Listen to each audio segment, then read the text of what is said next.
Night had fallen relentlessly over St. Grace Hospital. In room 304, 8-year-old Ethan Parker fought silently against a fate that seemed inevitable. The sound of the heart monitor was intermittent, each beat weaker than the last. Sarah and Michael, his parents, sat beside the bed, unable to hold back their tears. Ethan's pale figure, eyes closed and breathing labored, was a blow neither of them knew how to bear. Next to him, Charlie, the loyal golden retriever, never left his side.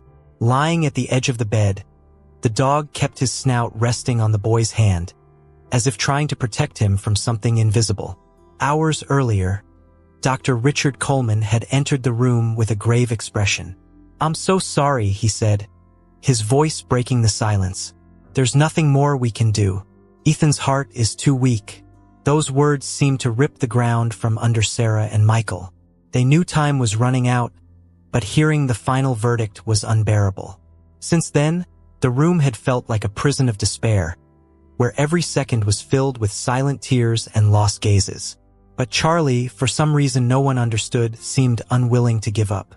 The dog paced back and forth, as though waiting for something. Suddenly he stopped, ears perked up. His attention turned to the window, where the full moon's light seemed to pierce through the glass with unusual intensity. It was as if he was sensing something the humans couldn't. The air in the room seemed to shift. Sarah, noticing the dog's restlessness, looked at Michael with a mixture of hope and despair. Suddenly, Ethan's heart monitor started beeping irregularly. The sound was a loud, shrill alarm that made Sarah scream, "Doctor, please, come quickly." The medical team rushed into the room, chaos taking over the space. Dr. Coleman adjusted the equipment while the nurses tried to stabilize Ethan. Amid the confusion, Charlie leaped onto the bed, pressing his body against the boys. "Get that dog out of here," Dr. Coleman ordered, visibly annoyed. "No," Sarah begged, her hands trembling. "Please, let him stay. We've tried everything." The doctor hesitated but allowed it.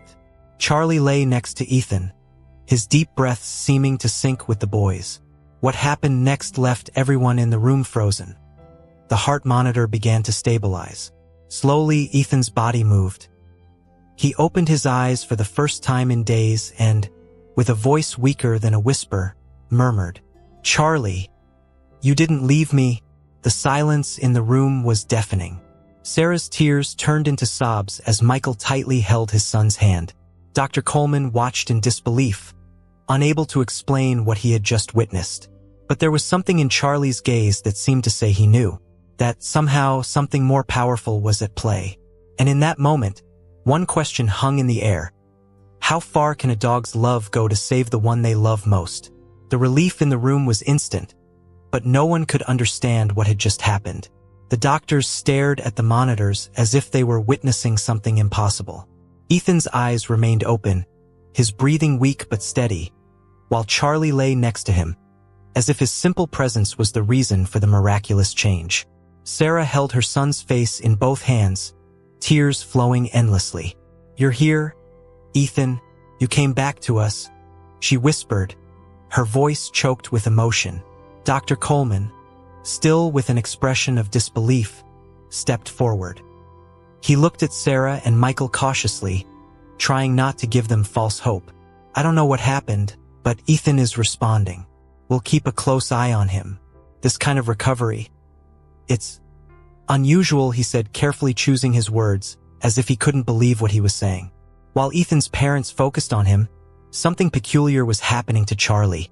The dog, normally energetic and full of life, seemed exhausted, as if he had carried an immense weight. He climbed down from Ethan's bed and lay on the floor, but his eyes never left the boy for a moment. Sarah noticed the change and stroked Charlie's head. "You saved Ethan, Charlie. You're our angel," she said, her voice full of gratitude. Despite Ethan's sudden improvement, tension still hung in the air. The doctor ordered a series of immediate tests to understand what was happening. The nurses began moving the equipment around the boy, while he lay still, quiet but conscious. Sarah and Michael were instructed to wait outside, but neither of them wanted to leave the room. Something inside them told them Ethan needed them more than ever, and also Charlie. Meanwhile, Michael began to remember something he had read years ago. He looked at Sarah, hesitant, and asked, "Have you ever heard of cases where animals heal people?" It's not scientific, but Sarah shook her head, still holding Ethan's hand. "Michael, I don't know what happened, but I'm starting to believe that Charlie did something none of us understand." At that moment, Ethan closed his eyes again, not out of weakness, but in a peaceful rest he hadn't had in weeks. And although the monitors showed stability, a mystery still lingered in the air. Was Charlie's love what saved Ethan? Or was there something deeper and inexplicable happening between them? The hours following Ethan's recovery were marked by a tense silence and lingering questions. He was alive, his condition stable, but the medical team couldn't explain what had happened. Dr. Coleman, known for his skeptical nature and confidence in science, spent hours reviewing the initial test results. Nothing seemed to justify Ethan's sudden improvement. Meanwhile, in the room, Charlie remained watchful, though his energy was visibly fading. Something about the dog's behavior was intriguing, as if he had sacrificed part of himself to save the boy. Michael couldn't take his eyes off Charlie. He remembered a story his grandfather had told him when he was little, about dogs who, in times of extreme need, could share their life force with the humans they loved. It was an ancient belief without scientific basis, but the image of Charlie beside Ethan brought the memory rushing back.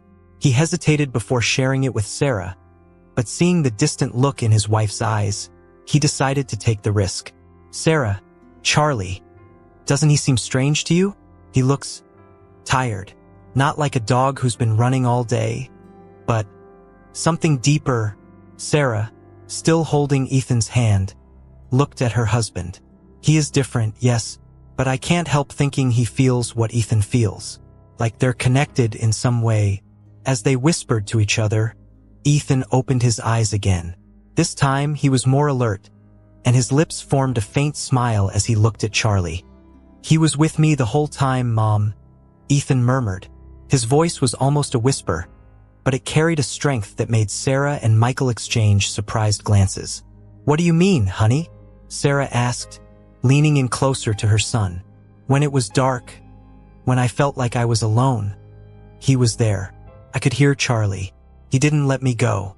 Ethan's words filled the room with a heavy, yet emotional atmosphere. Michael swallowed hard, trying to process what his son was saying. How could a dog be there, wherever Ethan was? He looked at Charlie again, who now seemed to be sleeping deeply on the floor next to the bed, but with his ears slightly raised, as if still alert.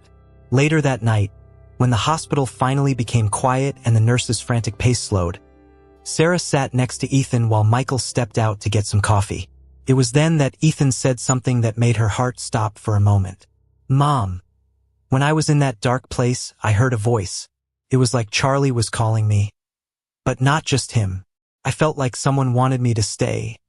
Like it was important that I didn't leave." Sarah, feeling a chill run down her body, couldn't respond right away. She could only think about the frightening yet comforting idea that there was something beyond what the eyes could see. Something or someone had worked through Charlie to bring Ethan back. As she held her son's hand, watching him sleep again, one question echoed in her mind. What else did Charlie know that they didn't? The following morning, the hospital room was enveloped in an eerie calm. Ethan was still fast asleep, but his breathing was peaceful, something Sarah hadn't seen in weeks. Michael sat in the chair beside him, his gaze fixed on Charlie. The dog remained lying in the same spot, his head heavy on the floor. It was as if all the energy he had was focused solely on being there. Sarah noticed this as well and whispered, "Michael, have you noticed how he hasn't left Ethan's side for even a second? He hasn't eaten anything since yesterday." Michael nodded, but there was something else that troubled him. When he finally gathered the courage, he moved closer to Charlie and gently ran his hand through the dog's golden fur. The dog didn't react immediately. He just lifted his tired eyes and let out a deep sigh. There was a sadness in them, mixed with something Michael couldn't quite describe. It was almost as if Charlie understood something that humans couldn't comprehend. "Maybe he knows more than we realize," Michael murmured, almost to himself. Meanwhile, Ethan began to stir in bed. His eyes opened slowly, and when he saw Charlie on the floor, he reached out to touch him. Sarah immediately helped him sit up, concerned, but Ethan seemed determined. "I need him, Mom. He's the reason I'm here," the boy said, his voice still weak, but firm enough to leave Sarah speechless. The moment was interrupted when Dr. Coleman entered the room, holding a clipboard with an expression that mixed relief and confusion. "Ethan's tests are normal, but this doesn't make sense. There was no indication he could recover this quickly. I don't know how to explain it." He looked at Michael and Sarah, hesitating before continuing. "Did you notice anything unusual? Any changes that could have caused this?" Michael and Sarah exchanged looks. They didn't know how to explain what was happening without sounding insane. After all, who would believe that the bond between a boy and his dog could be the key to something so miraculous? "All we know is that Charlie hasn't left his side," Sarah answered, trying to keep her voice calm. Maybe that helped. Dr. Coleman looked at Charlie, as if considering the unlikely possibility. He knew he couldn't base his conclusions on anything but science, but the intensity in the dog's gaze made him hesitate for a moment. "Well, we'll continue monitoring Ethan, but I have to say, this case is unique." When the doctor left, Michael approached the window, trying to find answers in the gray landscape outside. He knew something extraordinary was happening, something that defied any logical explanation. And, as he looked at Charlie, who now seemed even more exhausted, he felt a wave of guilt for not being able to ease the burden the dog seemed to carry. One thing was certain, though: Charlie was playing a role no one could explain. What motivated him? What did he know? And, more importantly, how far would he go for Ethan? Charlie remained by Ethan's side, his eyes now dull and his strength visibly fading. With each passing hour, Sarah felt a tighter knot in her heart as she watched the dog. He seemed to be losing something vital, but his determination to protect Ethan was unwavering. Michael began to notice small changes in the dog's behavior. He no longer reacted to sounds around him and didn't even lift his head when called. It was as if his very existence was being drained. Ethan, however, showed an improvement that no one could explain. That afternoon, he asked to sit at the edge of the bed. His voice, once weak, now sounded firmer. "Mom, I need Charlie to stay with me, even if he's tired," Ethan said, gently holding the dog's leash. Sarah tried to hide the worry on her face, but Charlie's fragility was too obvious. Still, how could she deny her son when he seemed to be coming back to life after a nightmare? Michael, on the other hand, couldn't shake the feeling that something beyond his understanding was happening. During the night, he got up and went to the hospital hallway, where he stood watching the sky through the window. The stars shone brightly, but there was something unsettling about the scene. "How can this be happening?" he murmured to himself. "Why does it feel like Charlie is giving something of himself to Ethan?" When he returned to the room, he found Sarah sitting beside Ethan, who was sleeping peacefully. Charlie, as always, remained still on the floor, his eyes fixed on the boy, as if standing guard. The silence in the room was absolute, broken only by the soft sound of Ethan's breathing. Michael felt a lump in his throat as he approached the dog. He kneeled beside Charlie and ran his hand over his head, whispering, "You're doing something none of us understand, aren't you? But at what cost?" The next morning, Dr. Coleman returned with more test results. He seemed incredulous as he spoke. "There's no way to explain this. Ethan is not only stable but showing signs of full recovery. If this continues, he might be discharged in a few days." He looked at the parents with a mix of joy and confusion. "But I have to ask, was there some intervention we don't know about?" Michael and Sarah hesitated. How could they explain that the beating heart in that room wasn't Ethan's, but Charlie's? That the dog seemed to be silently fighting for his owner, in a sacrifice no one knew how far it could go. What no one could ignore was that every step Ethan took toward life seemed to cost a piece of Charlie's vitality. Michael, unable to bear the weight of the situation, stepped out into the hallway again, this time with tears in his eyes. Something was about to happen, something no one there could prevent. The night was silent in the hospital. Ethan slept peacefully, while Charlie seemed more and more fragile beside the bed. On the floor, the dog barely opened his eyes, as if the weight of what he had done was draining his strength. Sarah looked at him with a heavy heart, fearing what no one wanted to admit. Charlie was sacrificing himself. Michael remained by the window, watching the full moon light up the room. He felt a mix of gratitude and guilt, seeing the dog so worn out. Ethan, however, gently woke up and looked directly at Charlie. "Mom, Dad, he's tired. I know he helped me. He saved me," the boy said, his voice weak. Sarah stroked Charlie's head, tears streaming down her face. "You're our hero, Charlie. But now we need to take care of you." Michael tried to sound firm. "Ethan, we'll do everything we can for him. He'll be fine just like you." Ethan slowly shook his head. "He protected me when I was in that dark place. Now he needs to rest." Michael decided to step out into the hospital garden, seeking a moment of clarity. Outside, under the silver moonlight, he felt a presence by his side.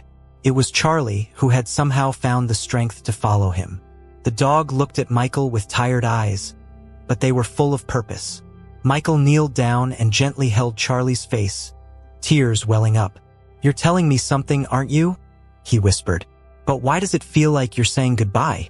Charlie softly licked his hand before lying down on the grass. Even exhausted, his expression was one of serenity. Michael felt the dog was trying to communicate something he couldn't fully understand. Back in the room, Sarah noticed Michael's downcast look. "What happened?" she asked anxiously. "He's showing us that all of this has a purpose," Michael replied, struggling to speak. "But I think we need to prepare for what's coming next." Once again, Charlie's presence brought questions without answers. How far would he go for Ethan? Morning arrived quietly in room 304, but the tension still hung in the air. Ethan was awake, watching Charlie with eyes full of worry.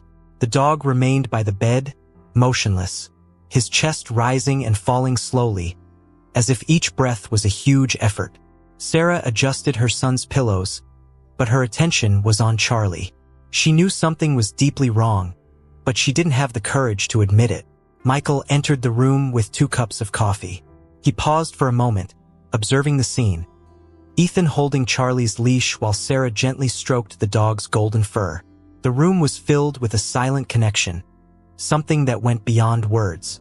Michael approached, handing one of the cups to Sarah. "He's still not up?" he asked, his voice soft. Sarah shook her head. "He won't leave Ethan's side. It's like he's forcing himself to stay here, even if it's costing him everything."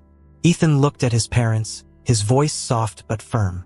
"Mom, Dad, I want us to help Charlie. He helped me when no one else could. Now it's his turn." Michael felt a tightness in his chest as he heard those words. He knew Ethan was right, but how could they help an animal who seemed to be giving up its own life out of love? As he tried to find an answer, Ethan added, "I feel like he needs us now more than ever." Later that same day, Dr. Coleman entered the room with an expression that mixed relief and curiosity. "Ethan is improving incredibly. If he continues like this, we might be able to discharge him in a few days," he said, trying not to let his disbelief show. Michael, however, couldn't fully feel joy. "And Charlie?" he asked, pointing to the dog by the bed. Dr. Coleman frowned, briefly glancing at Charlie. "He looks exhausted.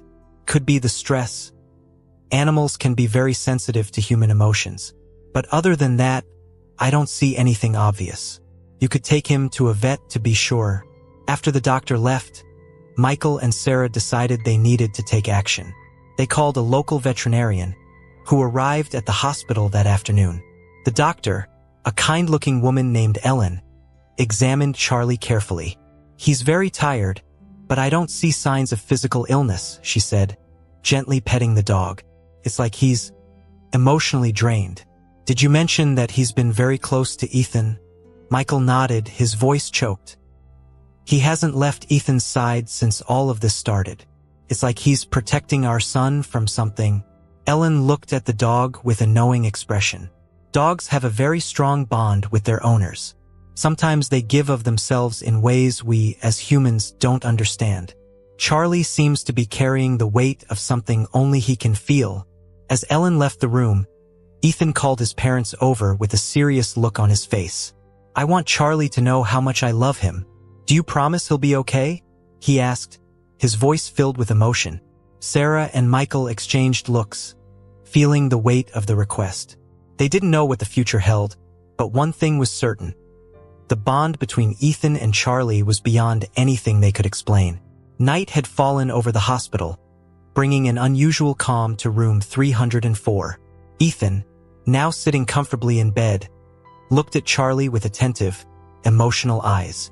The dog remained by his side, but his energy seemed almost non-existent. His breathing was slow, heavy, and the light in his eyes was beginning to fade. Sarah sat beside her son, holding his hand tenderly, while Michael, with his hands in his pockets, stood by the window.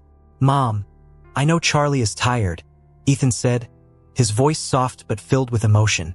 "He's still here for me, but I feel like he's trying too hard." Sarah took a deep breath, trying to hold back her tears. She knew Ethan was right, but the thought of losing Charlie was unbearable. "He's strong, my love.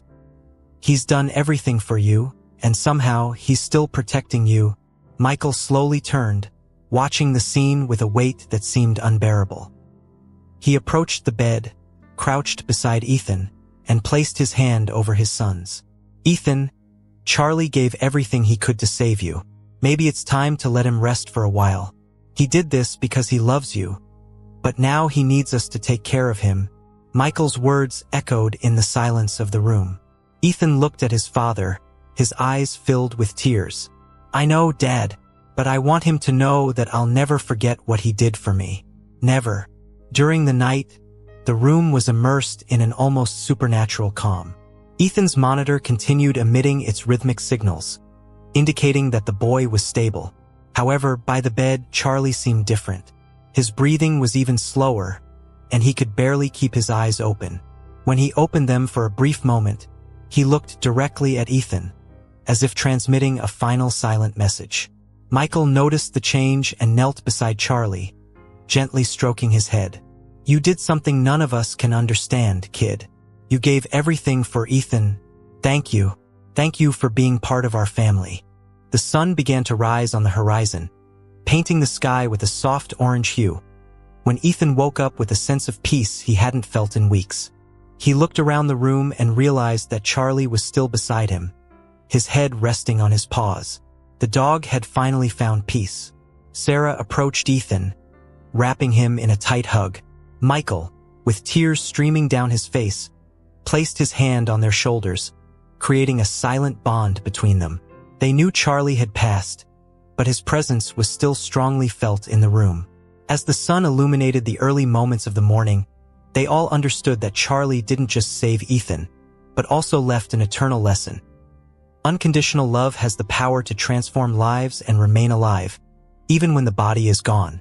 The morning light filled room 304 with an unusual serenity. Ethan held Charlie's leash, his eyes fixed on the window.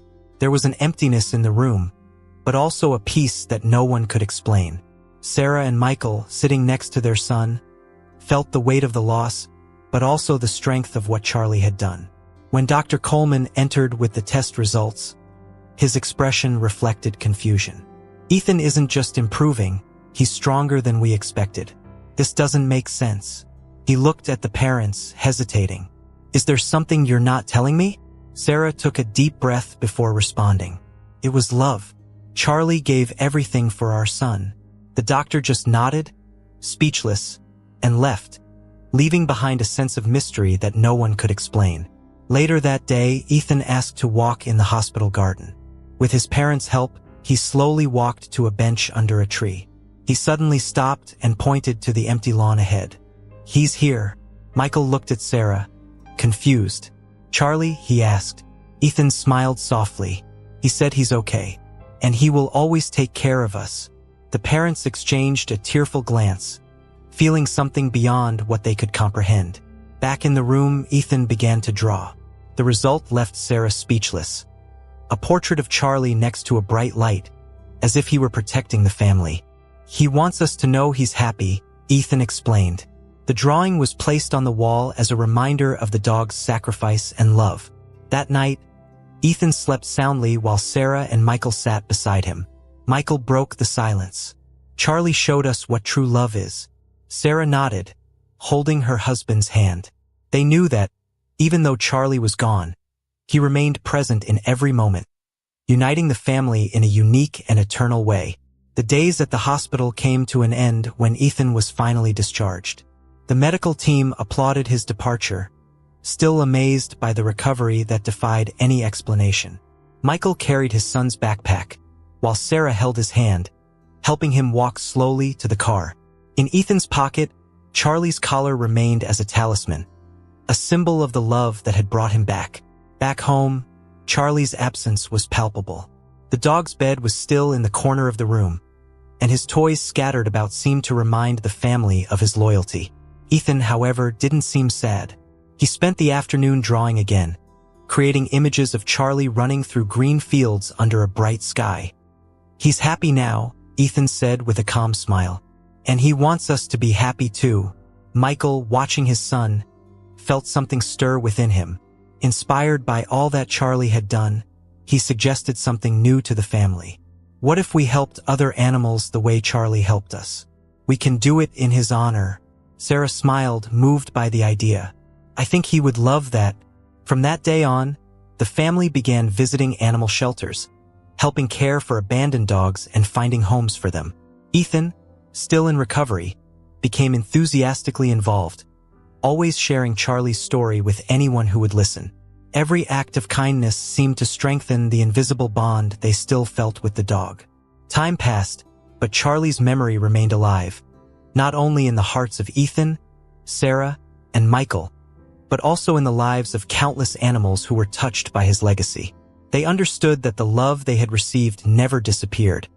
It had simply transformed into something even greater.